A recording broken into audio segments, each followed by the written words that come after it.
Welcome to Cars Yeah, show 68, part 2 of a two-part show with Chris Runge. This is Cars Yeah, where you'll enjoy interviews with inspiring automotive enthusiasts. Mark Green is here to provide you with a fuel injection of automotive inspiration. So get in, sit down, buckle up, and get ready for a wild ride here on Cars Yeah. Do you love vintage cars? Then go to carsyeah.com and get a free copy of the fantastic Filler Up book. It's a full-color ebook filled with fuel filler fun, with over 60 color photographs of vintage cars, plus inspirational quotes from some of the most famous automotive enthusiasts of all time. Simply go to carsyeah.com, click on the free book button on the homepage, and download your Filler Up book today. It's free at carsyeah.com. Hello, automotive enthusiasts. Today I'm very excited to introduce my talented guest, Chris Runge. Chris, are you buckled up and ready for a fun ride? I am ready. All right. It's great to have you here.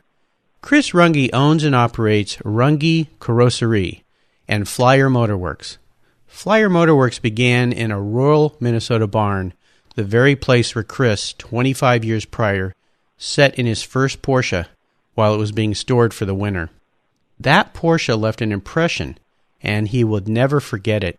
A lifelong passion for the automobile, and more specifically post-World War II German design, grew as Chris owned and modified several Porsche vehicles over the years. Then in 2011, he embarked upon a new journey. With hammer in hand, he created his own aluminum-bodied car. The goal was not to build a replica, but capture an era through a simple yet beautiful design. In the process, Chris applied traditional European coachwork techniques to build the prototype Frankfurt Flyer, a sports racer he calls the FF001. It gained attention and admiration in the motoring world, and today Chris is preparing to introduce a series of coach-built auto designs based on different eras and different countries of origin. Runge Karosseria can also provide panel replacement, repair, or reskin an entire body for your vintage car. And he can also design and build from scratch your very own custom coach-built automobile. So Chris, as we continue down the journey of your life and your career, share a story with us when you had a real aha moment with your business. Time when you realized, you know what, I think I can actually do this and make a living at this. And tell us that first step of how you took that aha moment and turned it into a success. Okay. You know, what's interesting, I think, with this as well, that I haven't shared this point either, I don't think, in the past when people have talked to me about this. I built the first car, Frankfurt Flyer, for myself. I had no intention of even showing it to anyone. And I had some buddies come through the shop and hang out and start to encourage me to share pictures and maybe post up on some forums what I'm doing. Because they said, you know, this kind of thing just doesn't really exist anymore.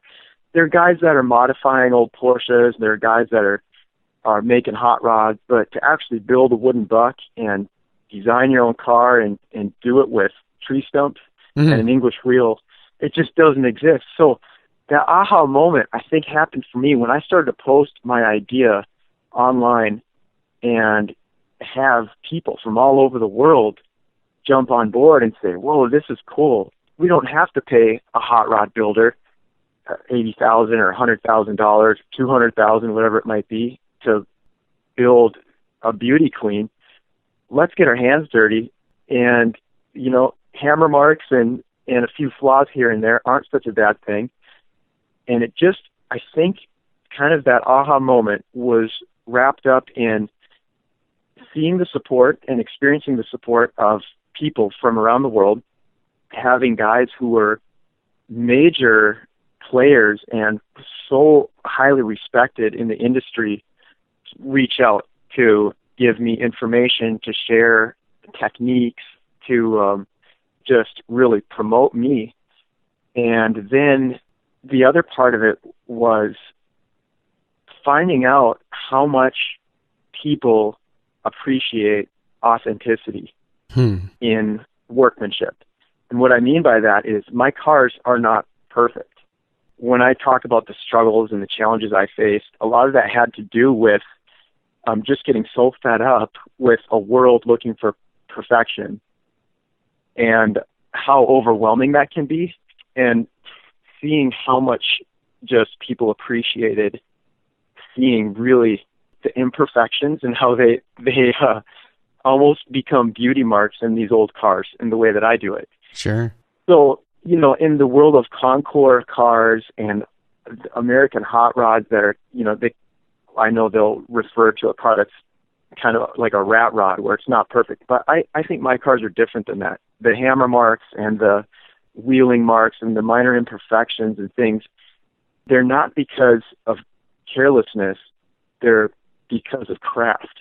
And that was really a cool moment to see, because, showing this kind of thing to the world, where I'm used to going to Amelia Island or watching shows like Pebble Beach and seeing everything that's so darn perfect all the time. And I know there are a lot of cars that show up to those events that are original, and they're really cool to me when they're like that. But I just found it really amazing how much people appreciated something that was just finished, and it had imperfections, but they're more in the form of character than carelessness. Oh, yeah. Yeah, there's so many parts of your story I love, but I think one of the most important parts here is the fact that you shared with the world what you were doing, and that opened up the doors. Definitely a spectacular aha moment, the fact that you shared what you were up to, and you found an audience. There was a need for that in this perfect world. So that's a fantastic aha story. I love that.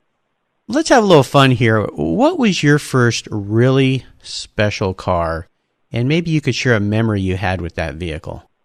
Boy, I've had so many cars, and I have so many great memories with the different cars that I've had. I think that, as I think about this, one of the really fun car experiences that I had was pulling a 1964 Karmann Ghia. It was a coupe. It was orange with a white roof. It had been repainted, and I pulled it out of a field. And the car, I saw it sitting in this field for a long time, which would be at least probably 3 years. I knew about it, and it never moved, and it sunk deeper and deeper and deeper into the dirt. And I finally struck an agreement to get the car. And so I think I was 17 years old. And I didn't have I had a lot of determination, but I didn't have a lot of tools. And that, for some reason, seems to be a theme with me. The determination usually gets me where I'm going, and the tools come later. But this car, to get it out of the field, I put together 3 or 4 20-foot ratchet straps because I didn't have a winch. Mm-hmm. And I ratcheted it out of the dirt up onto my trailer, probably 60-some feet, I don't know, at least 60 feet, because I couldn't pull into the field to get it with the truck and trailer. So that car, it started out that way, rescuing the car. And one ratchet strap at a time, I cranked and cranked and cranked it up onto my trailer. And that was the car that I found out, it had a 6-volt system, and I had a 12-volt battery in it. And my dad and I were cruising in it after I got it running, and the lights were flickering, and things were going haywire. And my dad said, "Where did you get the battery for this car?" And I took it out of his fishing boat. And I told him that. He said, "You can't do that." Yeah. So, there was just so many fun little details wrapped in that car. And It ran so nice. After sitting in the field for 20-some years, it was just such a fun little car. And the design, the Italian design of that Karmann Ghia, really was just a cool experience to look at, to sit in it, drive around in it, and doing the hard work of pulling it out of the field and getting it running and fixing up the fuel system. Sure. And it just had a great reward for me. And I think that with that Italian styling, that really influenced me a lot, and I enjoyed and appreciated that design in that car. Those cars have a special place in my heart, too, because I had one through high school and my first year of college. Oh, cool. Yeah, I had a 67 that a friend of mine, he helped me restore it and rebuilt the engine and painted it. And yeah, it was a great car. I love that. Love that car. They're beautiful designs. I'd like to have one again someday. How about seller's remorse? Is there a vehicle you've had in your past that you really wish you could have back? Seller's remorse takes place for a lot of different reasons. Sentimental reasons, market value reasons. I think to wrap up the seller's remorse in the whole package for me would be my 1969 912. And that car it also had so many great memories built into it for me, and really some fun drives that I had taken with my wife, just fun experiences. I drove it across the country. I think I drove that one from Minnesota to Florida 3 different times, so I had some great road trips in it. That would be the car that I really would like to have back. I modified it just with doing some really neat suspension upgrades and tracking down date-matched original Deep Six Fuchs wheels for it. Oh, cool. It just, everything was right about that car. It ran beautifully. So that was a special car for me. That was the one. How about current projects? Are you working on something right now that really has you excited, fired up? Yeah, I have a couple of irons in the fire, and then I have a lot of deals pending and with customers. And,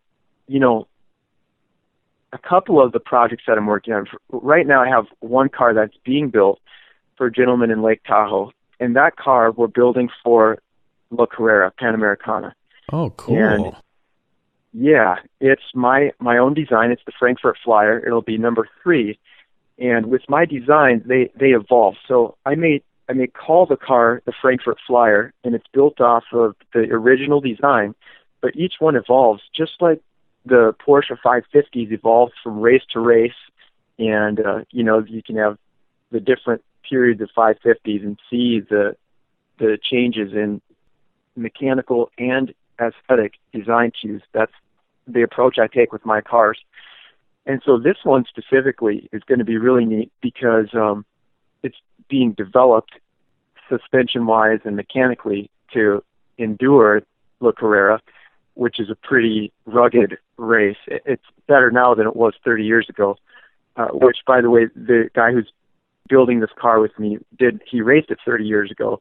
Oh, and wow. has a fantastic story from racing at 356 back in the 80s across Mexico. Yeah. But a couple of things we're doing with that car.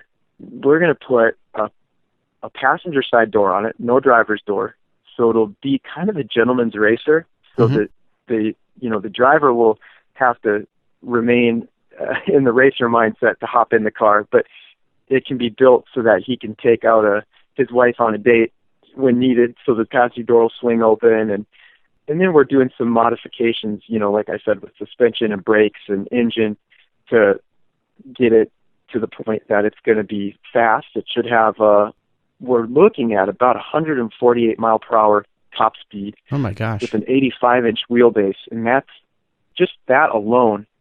That top speed, 85-inch wheelbase, plus the fact that the car's aluminum bodied, it'll weigh under 1,200 pounds. Most people today have not experienced this type of a driving car. Yeah. It's just fascinating to get into a car where the power to weight ratio is that type, and you're looking at those numbers.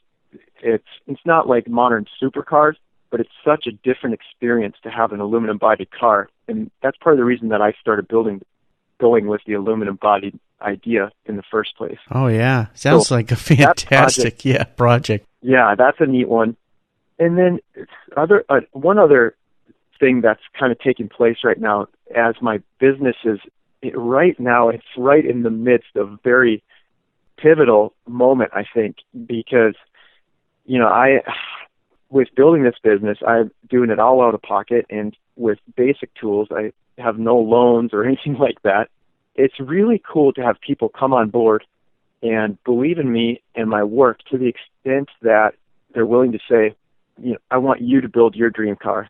I'd like to own it when you're done with it, but I'm willing to pay you for that. And those are the kind of guys I have stepping forward now to work with me. And so I take that very, very seriously, and it's inspired me to go beyond what I thought was possible and start to look at these projects in a totally different light. It takes a lot of trust, respect for somebody to do that with me. Sure. So, yeah, what a fantastic opportunity. And this is so exciting to be hearing about this as it's happening with your business, this transformation that's occurring. And what a dream come true for a builder, for someone to come forward and say, build what you want, I'll purchase it from you. So there's your financial backing, if you will. You've got the money now to know that once you're done with your dream build that you can sell it. But absolutely fantastic. I'm so excited for you, Chris. That's great. Thank you. Now, here's a funny question. Might be really interesting to hear how you answer this. If you were a car, what kind of car would you be and why? Oh, I don't know if I've built it yet. Ah, you sound like Dr. Porsche. That's exactly what I thought of. I saw a quote from Ferry Porsche the other day, and it was right in line with that it didn't exist, so he had to create his own. That's a very famous quote from him. Yes, absolutely. Yeah, that's the point that I got to where I created the first FF001, the first Frankfurt Flyer, and then you do that and you see areas where you can improve. And so I have my idea of the dream car, and what it would be. It would be a coupe. It would be a two-seater. If it's possible, it would seat four, so I could have my whole family with me. Because of the sports car factor, it would be a very tight four-seater, and it would be mid-engined. It would be aluminum bodied. It would be right now my cars are 4-speed transmissions. This car would be a 5-speed. It would probably most definitely combine the post World War II era. That's kind of a pretty heavy component that I pour into my design cues. But I would have some more modern drivability with it, as far as suspension and braking. Sure. And it would probably be a 4-cam Porsche engine. Of course. Roller bearing. Yeah. Yep. So I have a picture of it, but I just can't explain it over the phone. Well, what's great about the way you answered that question and what I love about it is true to who you are, and that is most people when they answer, they have a specific car in mind, either a make, model, or something. For you, a creator is you've got to create the car that you would be, and that's what I loved about that answer. That's fantastic. Yeah. So, Chris, we're up to what I call the last lap, and this is where I fire off a series of questions, and you give our listeners some quick blips of the throttle answers. So are you ready? All right. All right, here we go. What's the best automotive advice you've ever received? Jack Lewis of Jack Lewis Enterprises in Atlanta, he's one of the guys who really put a lot of, I think, encouragement into this dream for me. And he told me, I try to answer this in a short manner, which I'm not always good at. He told me to basically to pick my customers.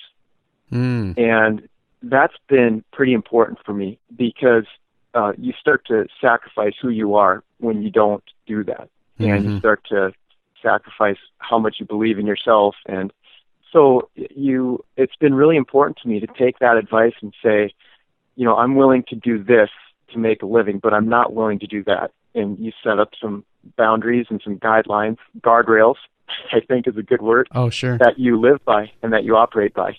Yeah, that's a great word of advice, and it's really important for entrepreneurs because we hear this over and over, and I've been around a little bit longer than you, and one thing I have learned is sometimes it's okay to fire a customer. Yeah. Pick your customers because they define who you are, and there's some projects and some people you just shouldn't be working with. So that was great advice that you received. Can you share one of your personal habits that you believe has contributed to your success?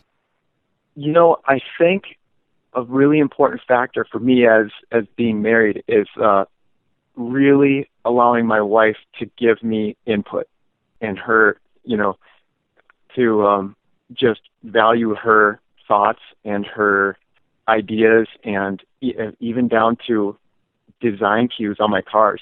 She has been, I think, probably more pivotal and more influential than she knows in making me a success. There's a couple components to the way you answer that. One is, of course, you're married to a wonderful partner in life. And as I told you in our pre-show chat, I'm about 3 days away from celebrating my 30th anniversary with my wife, Jill. And having a strong partner, spouse in your family, in your life is so important to bounce those ideas off. And especially the way you work, where you're out in your shop by yourself a lot of times and you get a little bit tunnel vision. So to have that person that you trust to be able to give you ideas and thoughts, and more importantly, it sounds like you're a good listener. And that's an important component in life, especially with a spouse. That has been that's an art to master for me. Yes, it may come across that way, but I tell you what, I've had to learn that. It doesn't come naturally. Well, it's a great lesson to learn. Being a good listener, you learn an awful lot when you're not speaking. So, do you have a resource that you could share with us that you really enjoy? Perhaps a website that you frequent?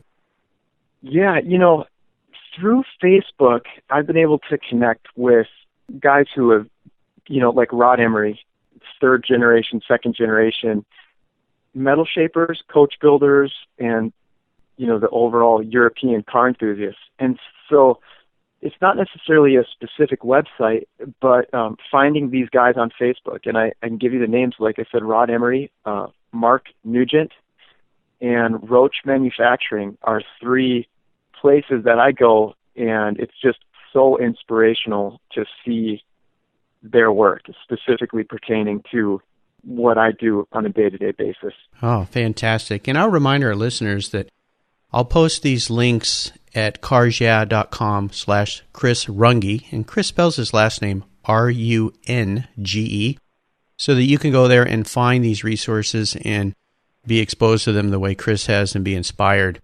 Chris, is there a book that you've recently read that you really enjoyed? Yeah, Porsche by Mailander. Rudy Mailander traveled Europe in the late 40s and early 50s and was a photojournalist that covered all the major motor sports events, specifically around the German, East and West German territory, and then Italy and France, Austria. And so Porsche by Mailander is such a great photo documentary, but also Mailander's story. And Carl Ludvigsen is the author who now owns the Mailander photo collection. Carl Ludvigsen puts together a great book. Sounds like a great book. Yeah. It's an awesome resource for anybody that's into that period of racing and motorsports history. Well, great. We'll make sure we find that book and post that on your show notes page so everybody else can experience that as well. That's a new one on me, so I look forward to getting my hands on that. Do you have any interesting hobbies outside of your passion for cars? Yeah, growing up with the snowboarding and skateboarding, I enjoy that particularly because my kids are kind of getting into it. And so in the winter, we're snowboarding. In the summer, we do skateboard a little bit, but we also wake surf, and that's where you surf behind the boat. And, when you have a family, the hobbies start to kind of, the things that pull my family together are the things that I enjoy. So wake surfing has really been fun for our family. Very cool. That sounds awesome. All right, Chris, we're up to the checkered flag now, and you know what that means. We're nearing the end of the race. This last question can be a real doozy for some people. This will be an interesting way that you answer this question, I think. If you could only have one collector car in your garage, and this is something that you can't sell to buy other cars with, but money's no object. I'm going to buy you whatever you want. What would that vehicle be, and why did you choose it? Okay, and I'll stick to something that exists already on this one. Okay. Boy, that is a tough question. There are so many vehicles that really fascinate me. I know it's a hard one, but that's why I do it. That's why I leave it to the end. Sometimes that last lap is the hardest. Uh-huh. One collector car as an investment. Not even as an investment. You're going to have to keep this for life, so it's got to be something your passion wrapped around too, because you can't sell it, remember? Yeah, okay. So it's not necessarily an investment. Boy, that is a tough question. I don't know if I have a straight answer for that one. There are so many cars that come to mind. Well, you're gonna have to pick one. Oh boy. I think that it would probably be maybe a 74 Carrera. Ooh. With a 3-liter. Okay. Am I thinking 74 or 77? Well, actually, you're probably thinking of the Carrera RS, the 73 Carrera RS, the iconic 911. Is that the car you're thinking of? The long hood. Yeah, that would be a 73 Carrera RS. Yes, that is the quintessential long hood Porsche lover's dream car. Yeah, that would probably be, that one's moving toward the top for me. That would be a fun one. It can still fit the family in it. I believe it's got the back 2 seats in the RS. Maybe the touring car did, and then they made a more racing version that did not. And that car, I believe that car had a 2.7 liter motor in it as well. Did. Yeah, but that's a great choice. That's definitely on my top 5 list of cars. I have a good friend, Bill, who has one, and I lust after that thing. Yeah, it is a sweet car. So, that one's up there for me. Okay, well, that's a great choice. I know I had to push you on that, but there's always one, I think, in all of us that if we had to keep it forever and park it in the garage, and I think you made a great choice. Difficult, but great choice, for sure. I almost thought you'd say, well, I'm going to have to build it, so... I was thinking that, and we have a 74 Volkswagen Campmobile. Mm-hmm. That is the car that we'll keep forever. Yeah. And, it's like... But you already have that. I already have it, yeah. So I had to come up with something else. Yeah, that's okay. Well, listen, Chris, it's been great, and you've taken us on a great ride today, and I've really enjoyed your stories. What an inspiration you will be and you are to other entrepreneurs that want to get into the field of automobiles with passion. Really, really enjoyed this journey that you've taken us on. Could you share one parting piece of guidance before you drive off into the sunset in that 73 RS Carrera with our listeners? One piece of guidance. I think to just really stay true to your dreams. Yes. Yeah, that's definitely important, is find that passion, stay true to it, and that's what Cars Yeah! is all about. And you've been a wonderful guest. Could you tell our listeners the best way that they can learn more about you? Because I visited your website. It is absolutely beautiful. And being a designer at heart, you've done a fantastic job there. How can our listeners learn more about you? Well, you can see my work at Motorwerks.com. And Motorwerks is spelled Motorwerks. So works with an E. The German works, yes. The German way. Yep, Flyer&rdquo. And then from there you can see my work and what my most recent projects are, and learn more about me. And you also have a Facebook page? Yeah. Okay. Facebook.com/FlyerMotorwerks. Great.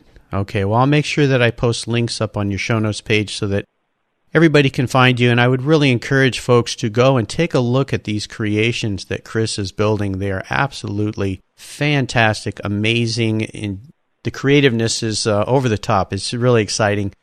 Chris, I want to thank you for being so generous with your time and your expertise today, and for sharing your experience with our listeners. Until we talk again, I'll see you down the road. Sounds great, Mark, and thank you so much. I really appreciate it. That's been great fun. Thank you so much for joining us on today's ride here at Cars Yeah! Drive on over to carsyeah.com to find show notes and inspiring automotive fun. Download your free copy of Filler Up, a fun book filled with gorgeous photographs of fuel filler fun, including quotes from more inspiring automotive enthusiasts. Download your copy today, and we'll see you next time on Cars Yeah!